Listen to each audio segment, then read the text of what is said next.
네. 자, 내일장에는 뭘 봐야 할까요? 오늘 시장에서 힌트 얻어보겠습니다. 유진투자증권 서울 WM센터 김지혁 PB님 모십니다. 어서 오십시오. 네, 안녕하십니까? 네, 한 주 지났네요. 일단 오늘도 로봇이 가는 걸 보면서 깜짝 놀랐거든요. PB님 생각도 궁금해요. 내일장에도 로봇이 계속해서 이렇게 주도 흐름을 가져갈지 어떤 판단이세요? 사실 지난주에 이제 FOMC가 네. 진행이 된 이후에 굉장히 뭐 반도체 주가도 지금 약간의 조정을 받고 있고, 뭐 바이오주들도 이제 종목마다 약간씩 조정을 받고 있는데, 사실 로봇 섹터 같은 경우는 지금 굉장히 조금 강한 모습들을 보이고 있는 것 같습니다. 아무래도 이 트럼프 행정부에서 이 내년에 있을 그쵸. 때 굉장히 이제 AI 다음에 있을 어떤 이 산업의 군으로 이제 로봇을 확실히 정했다라고 보시면 될 것 같고요. 그에 따라서 지금 다른 종목들, 특히 오늘 반도체 조정은 굉장히 강했지만 그에 반면에서는 로봇 주가는 굉장히 좋다라고 보시면 되겠습니다. 예. 로봇주의 이제 대장이라든지 아니면 후발단으로 움직이는 종목군들, 그리고 여기 이제 자동차까지 다 섞여져 있는 거잖아요. 그러면 이쪽에서는 어디 위주로 좀 추적하고 관심 있게 바라보세요? 사실 뭐 로봇 쪽도 굉장히 네. 뭐 많이 있고, 최근에 이제 현대차도 그죠. 굉장히 주가 흐름이 괜찮았기도 했는데, 사실 저는 보는 게 아무래도 이제 국내 산업 전반적으로 봤을 때 제조업을 굉장히 우리나라가 잘하기도 하고요. 예. 근데 그 중에 가장 잘하는 건 아무래도 감속기 부분, 이 그죠. 액추에이터 부분을 네. 굉장히 좀 집중적으로 보고 있습니다. 그리고 그뿐만 아니라 부품주 관련해서는 아무래도 이제 카메라 모듈과 아무래도 이런 MLCC 관련주들도 좀 보고 있는데요. 그래서 뭐 최근에 아무래도 MLCC라고 하게 되면 이게 뭐 반도체 있는 네. 쪽에서 쓰이기도 하지만 이 로봇 쪽에서도 쓰이는 부분들이 있습니다. 그런 점에 있어서 뭐 삼성전기 같은 네. 종목들이 조금 눈에 띄지 않나라고 보고 있습니다. 그래서 추가 시세 후보군에 삼성전기가 등장했다라는 거죠. 삼성전기를 바라보는 관점이 기판도 있고 MLCC도 있고 하지만 여기서 또 휴머노이드의 부품으로서의 역할론이 또 제기되는 뉴스가 주말 사이에도 있기도 했었는데, 그럼 삼성전기가 여기까지 올라왔는데 로봇 밸류로 더 한층 성장할 수 있다라는 판단이세요? 예, 지금의 사실 밸류 같은 경우는 이 반도체에 그죠. 대한 예. 어떤 부품주로 지금 올라갔다라고 저는 보고 있고요. 특히 MLCC 같은 경우가 굉장히 지금 많이 쓰이고 있기 때문에 그런 점들이 지금 많이 반영이 되고 있다라고 보시면 될 것 같은데, 사실 여기서 더 지금 기대가 되는 부분은 이 감속기 부분입니다. 네. 그래서 지금 삼성전기 같은 경우는 최근에 이 노르웨이에 있는 전기모터 업체 알바 인더스트리즈라는 곳에도 전략적 투자가 지금 진행되고 있고요. 그뿐만 아니라 원래 이 카메라 모듈 쪽에서도 네. 굉장히 각광을 받고 있습니다. 그래서 뭐 로봇 눈이라고 그죠. 불리우죠. 그래서 이 카메라 모듈 쪽도 지금 기대가 되는 부분은 아무래도 이 삼성과 이 테슬라와 간의 어떤 전략적 협업이 좀 눈에 띄고 있는데, 그럼 결국 옵티머스의 눈은 누가 가져가게 될 거냐라고 했을 때 아무래도 삼성전기가 조금 좀 앞선에 있지 않았나라고 생각하고 있습니다. 그러면 LG 이노텍도 비슷한 결이잖아요. 워낙 같이 우리가 예전에는 쌍두마차처럼 보고 했었는데 지금은 삼성전기가 좀 더 치고 나가고 LG이노텍이 뭔가 따라가는 느낌도 있어요. 두 종목 모두 예쁘게 볼 수 있어요? 그렇습니다. 사실 LG 이노텍도 카메라 모듈 예. 쪽에서는 굉장히 강한 그죠. 종목이기도 하지만요. 근데 결국에는 지금 빅테크와의 동맹을 저는 기준으로 조금 보고 있고요. 지금 뭐 미국만 보더라도 사실 엔비디아를 축으로 예. 뭐 오픈AI라는 어떤 이 거대한 동맹들이 일어나고 있는데, 지금 삼성전기 같은 경우는 삼성과 테슬라의 동맹이 굉장히 전략적으로 눈에 띄고 있습니다. 특히 이 삼성 같은 경우는 테일러팹 공장을 지금 굉장히 크게 네. 건설하고 있는데, 거기 속에서 지금 약간 일론 머스크의 사무실도 따로 만들 그쵸, 만큼 테일러 쪽에. 예, 그렇게 되면 당연히 이제 삼성전기가 그에 대한 수혜주로 좀 부각되지 않을까라고 예측되고 있습니다. 그런 협력에 있어서 오히려 좀 더 삼성전기 쪽으로 점수를 더 줄 수 있다 의견까지 받아봅니다. 자, 피비님, 그렇다면 오늘 시장에서는 뭐랄까, 방향 잡기가 조금 어렵다라고 느끼시는 분들도 계실 거예요.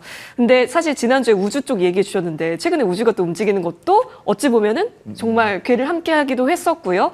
그렇다면 앞으로의 시장, 이번 주는 어떤 분석이세요? 사실 이번 주 같은 경우까지도 사실 FOMC에 대한 예. 여파가 사실 이게 굉장히 비둘기파적인 어떤 발언인지 매파적인 발언인지가 계속적으로 지금 네. 심사에 올리고 있고요. 사실 이번 주에 이제 18일에 마이크론 테크놀로지에 그죠. 대한 실적이 나오다 보니까 그 시점을 기반으로 해서 아마 AI에 대한 버블론이 조금 수그러들게 되면 다시금 좀 산타랠리에 대한 부분들을 조금 이제 국내장에서도 좀 기대할 수 있는 부분들도 확인되고 있고요. 결국 내년에 있을 때는 네. 결국 이 유동성 장세가 좀 펼쳐질 거고, 그리고 이제 유동성 장세가 펼쳐진다고 해서 무조건 전 섹터가 오르는 게 아니라 예. 사실 지금 트럼프 행정부가 이미 찍어놓은 곳은 로봇. 그리고 아무래도 지금 최근에 스페이스X 상장을 바탕으로 지금 위성통신주 관련주들도 조금 이제 수혜를 받고 있는데 그런 어떤 인프라적인 AI 인프라적인 점들을 조금 주의 깊게 볼 필요가 있다라고 생각하고 있습니다. 그 지난주에도 그 앞으로 보면 좋을 유망 섹터로서 그런 우주항공단 챙겨주셨는데 최근에 흐름이 나오고 있잖아요. 단기로 보세요? 아니면 이제 인프라단이 중요하기 때문에 좀 더 길게 보세요? 사실 지난주에 굉장히 좀 가파르게 오른 측면은 예. 있긴 있어서 일부는 조금 비중을 조금 줄일 필요는 있다라고 생각을 하지만 그럼에도 불구하고 내년에 있을 때 어떤 장기적인 관점에서는 조금 떨어질 때마다 조금 이제 모을 필요가 있지 않나. 포트의 한 부분으로 모을 필요가 있다라고 생각하고 있습니다. 좋습니다. 자, 그렇다면 저희는 이제부터 비중 조절을 잘 해보는 것으로 흐름 받아봤고요. 삼성전기 쪽도 로봇에 있어서 추가 움직임 받아봤습니다. 양대 시장 코스닥이 그래도 플러스권을 만들면서 거래 마칠 준비하고 있습니다. 코스피는 4,100선 지키는 선에서 코스닥은 940선 추격하면서 준비하고 있습니다. 마무리하고 오겠습니다.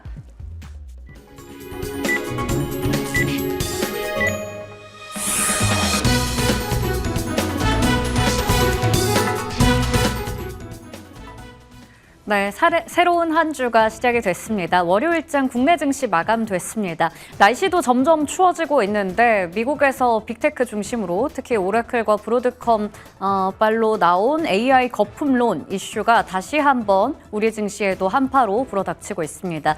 오늘 국내 증시 양지수 마감 현황 체크해 볼 텐데요. 모두 하락권에서 움직였지만 그래도 장 막판에 코스닥은 다행히도 상승 전환에 성공하면서 끝났습니다. 혼조로 마감이 됐는데요. 코스피 지수 낙폭을 좀 줄여가나 싶었는데 2% 가까이 하락하면서 끝났습니다. 4,090선으로 마감된 걸로 보이고요. 코스닥 지수 소폭 상승하면서 938선에서 문 닫았습니다. 이어서 수급 한번 체크해 보겠습니다. 오늘 외국인들이 특히나 많이 팔았습니다. 거래소에서 1조 원 가까이 물량을 던졌고요. 기관도 3천억 원이 넘게 함께 매도했습니다. 개인들은 1조 2천억 원어치 매수했습니다. 이어서 코스닥 시장 체크해 보겠습니다. 코스닥 시장에서도 마찬가지로 메이저 주체들이 모두 다 팔자세를 보였고요. 특히나 기관 중심으로 1,000억 원이 넘는 물량이 출회됐습니다. 이어서 시가총액 상위주의 움직임 머니맵으로 훑어보도록 하겠습니다. 일단 계속해서 이 AI와 관련된 밸류체인 쪽의 약세가 좀 이어지고 있습니다. AI 거품론 올해 들어서만 벌써 몇 번째 나오는 걸까요? 일단 IT 대형주 위주로 좀 크게 밀렸습니다. 삼성전자가 3%가 넘게 거의 4% 가까이 쉬어갔고요. SK하이닉스 장초에 6% 정도 크게 밀렸지만 그래도 낙폭을 저점 대비해서는 줄였습니다. 3% 가까이 하락했지만 나머지 소부장 쪽까지 모두 다 같이 쉬어갔습니다. 이오테크닉스와 이수페타시스 등등의 종목들도 하락하면서 끝났습니다. 그나마 코스닥 지수를 어느 정도 지지해줬던 건 제약주가 되겠죠. 삼성바이오로직스가 5% 가까이 올라갔고요. 알테오젠도 소폭의 상승, 셀트리온과 ABL 바이오 등등의 종목들 오름세를 보여줬습니다. 삼성 에피스홀딩스도 70만 원 선을 돌파하는 등 오늘 7% 넘는 강세를 보여주기도 했습니다. 금융주도 오늘 전반적으로 쉬어갔고요. 미래에셋증권 3% 넘게 하락했습니다. 조선 대표주들도 오늘 다 쉬었습니다. HT 현대중공업 4% 가까이 밀렸습니다. 지난주에 강했었던 웬만한 종목들이 다 쉬어갔는데요. 우주항공 방산 쪽에서도 한화 에어로스페이스 5% 넘게 밀렸고요. 자동차도 대표주와 부품주 다 같이 쉬어갔습니다.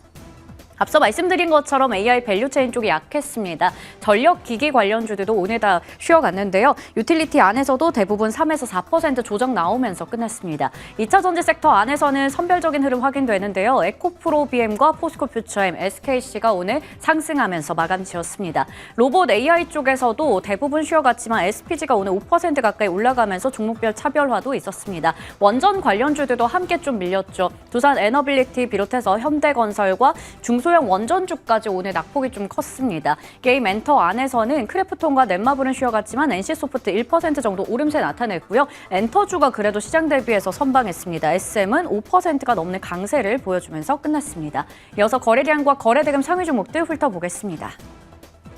삼성전자 오늘 10만 4,800원으로 종가를 기록했고요. TMC 오늘 80% 정도의 급등세로 마무리됐습니다. 신규 상장주들이 계속해서 거래량 상위권에 또 랭크가 되어 있는 모습이죠. 한화시스템과 현대건설, 일동제약 모두 다 쉬어가는 가운데 DIC가 오늘 두 자릿수 급등으로 마감 지었습니다. 거래대금 상위 종목 보시면 IT2톱과 함께 삼성 에피스홀딩스, TMC 제외하고는 모두 다 파란불을 띠면서 끝났습니다. 이어서 코스닥 시장으로 넘어가 보겠습니다.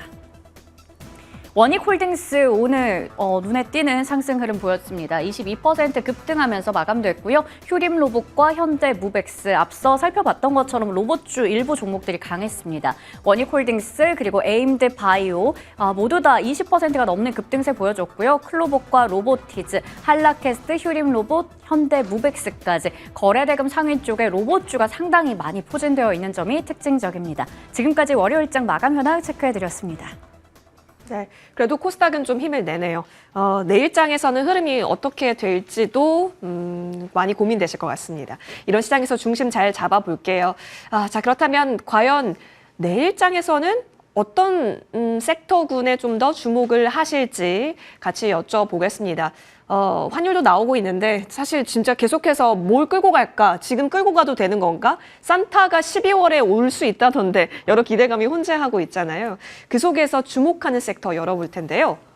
와, STO입니다. 아마 보시는 분들은 추적하고 거래가 미미하니까 안 볼래 하시는 분들은 지금 안 보고 있을 곳이기도 해요. 왜냐면 이번 연도 6월에 핫했다가 소리 소문 없이 사라졌잖아요. 사실 STO라는 게 이게 뭐 토크나 증권이라고 예. 불려서 지금 미국에서는 굉장히 핫한 예. 어떤 주제로 진행이 되고 있고요. 특히 내년을 기대했을 때 이 RWA라는 이 실물 연계 자산이라고 불리우는 점들이 지금 뭐 블랙락에 있는 레리 핑크를 포함한 여러 이 금융업계에서 미국 금융업계에서 월가에서 지금 얘기가 나오고 있습니다. 예. 근데 다만 국내에 있어서 STO가 지금 굉장히 조금 지지부진한 이유 중 하나는 지금 법안이 계속적으로 통과가 되지 못하고 있습니다. 그쵸. 근데 다행히도 이제 정무위원회에서는 통과가 돼서 지금 이제 여야의 어떤 합의만 남겨두고 있는데 지금 뭐 국민의힘 쪽에서 이제 필리버스터 법안이 좀 지난 주말에 좀 진행이 되면서 그 법안으로 인해 조금 약간 지지부진되는 흐름은 있지만 이게 만약 통과가 된다라고 했을 때 STO와 관련해서 이게 전 세계에 있을 때 어떤 성장성이 굉장히 눈에 보인다라고 생각되고 있고요.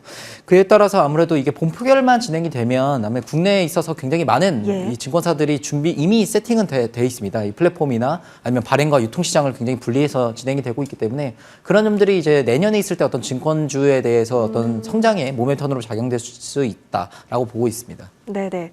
그죠. 왜냐하면 6일에 정무위 통과해서 이게 진짜 표결이 되느냐가 STO 종목들에 있어서는 굉장히 중요한 갈림길이었을 텐데 14일 뉴스였습니다. 결국에는 문턱에서 좌초가 됐다. 그래서 조금 다시 기다려야 하나 싶으실 거예요. 근데 지금 구간에서부터 미리 관심 있게 보자라는 의견이셨고 내용 들어보니까 이게 뭐 발행 그리고 유통까지 다 증권으로 인정하자라고 한다면 오히려 수혜가 그러면 증권이 되는 걸까요?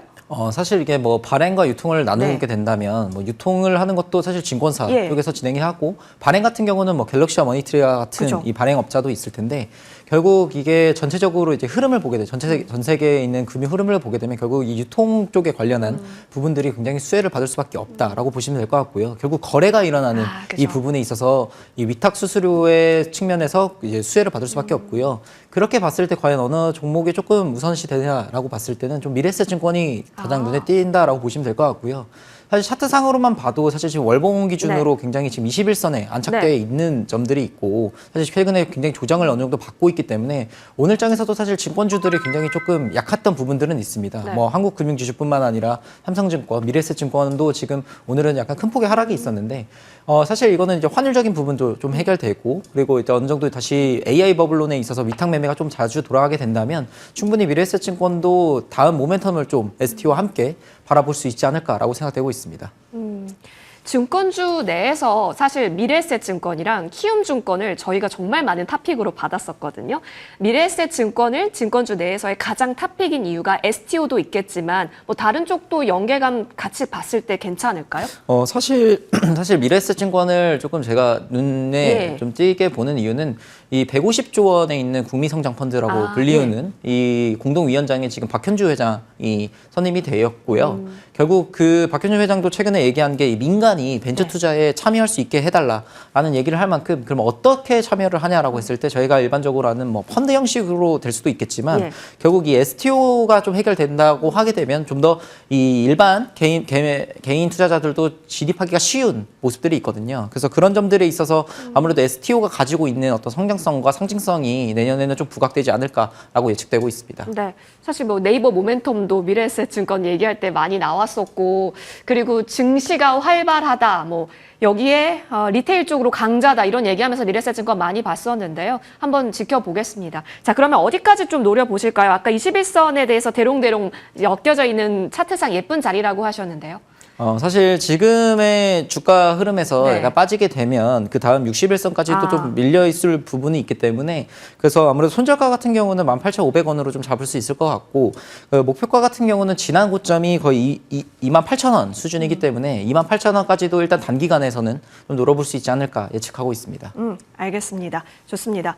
자, 그렇다면 이제 증권주 내에서 28,000원까지 미래에셋증권 살펴보는 것으로 하겠습니다. 자, 추가적으로 저희 좀 궁금했었던 것은 이제부터는 우주항공은 좀 짧게 보자라고 얘기해 주셨고, STO는 그렇다면 길게 볼 수 있는 영역으로 61선 하방, 그리고 또 위로는 28,000원까지 열어놨으니까요. 그럼 이걸 제외하고 좀 큰 종목군에서는 어떤 포인트 주고 계세요? 지금은 결국 조정이 왔을 예, 때 예. 사야 되는 종목들을 보게 되면 당연히 반도체를 보고 있고요. 뭐 특히 반도체에 있는 이 소부장 기업들을 좀 주의 깊게 보시면 좋을 것 같은 게 내년에 있을 때 결국 삼성 파운드리에 대한 부분들이 어느 정도 또 가시화가 될 것 같습니다. 지금 엔비디아에 대한 GPU 공급 때문에 지금 여러 AI에 대한 버블론이 또 조금 일어나는 부분들도 있기 때문에 그런 공급 사이드에 있는 해결책을 이제 진행을 하게 되면 삼성 쪽에서 해결할 수 있을 것 같고요. 삼성에 관련한 파운드리 관련한 업체들, 네. 뭐 소부장 업체들, 원익을 포함한 이런 기업들을 좀 눈을 띄고 볼 예. 필요가 있다라고 생각하고 있습니다. 오, 좋습니다. 자, 그렇다면 오히려 눌렸을 때는 삼성전자 체인화된 소부장단으로서 한번 그 비중을 늘리는 기회로 활용할 수 있겠다까지 의견 받아봤으니까요. 잘 활용해 보시면 좋겠습니다. 저희는 여기서 물러나야겠습니다. 이어지는 머니투데이 방송과 함께 하십시오. 오늘 장 고생 많이 하셨습니다. 고맙습니다.